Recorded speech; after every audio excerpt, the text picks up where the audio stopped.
कन्या राशीच्या जातकांना संपूर्ण फेब्रुवारी महिना कसा असणार आहे? शिक्षणाच्या दृष्टीने विचार केला तर या महिन्यामध्ये शिक्षणासाठी थोडासा अभ्यास वाढवायचा आहे. मंगळदेव पंचमातनं गोचर करतायत. बुधदेव शुक्रदेव सुद्धा 6 फेब्रुवारी ते 4 फेब्रुवारी पर्यंत या स्थानावरनं गोचर करणार आहेत. तदनंतर त्यांचं षष्ठातील गोचर असणार आहे. त्यामुळे जो वर्ग 10वी आणि 12वीच्या एक्झाम देतोय त्यांच्यासाठी विशेष सांगू इच्छिते, या महिन्यामध्ये थोडासा अभ्यास वाढवण्याची आवश्यकता पडू शकते. एखादा विषय खूप अवघड जातोय त्याचा सातत्याने सराव होणं फार महत्वाचं ठरू शकेल. मंगळदेव पंचमातनं गोचर करतायत, त्यामुळे शिक्षणासाठी शुभयोग घेऊन येतातच, परंतु परिश्रमाची जोड असणं आवश्यक आहे. त्याचबरोबर संतती आणि प्रणय सौख्य सुद्धा तुम्हाला या महिन्यामध्ये संमिश्र प्रमाणात प्राप्त होणार आहे. जोडदाराच्या सौख्याच्या दृष्टीने मात्र हा महिना विशेष असणार आहे.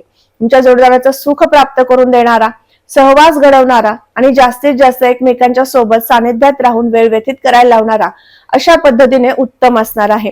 या महिन्यामध्ये नवीन व्यापाराची संधी उपलब्ध होऊ शकते. त्या संधीचं सोनं तुम्हाला करायचं आहे. दशम स्थानात गुरुदेवांचं गोचर आहे, त्यामुळे व्यापारामध्ये नाविन्य नक्कीच तुम्ही आणू शकता.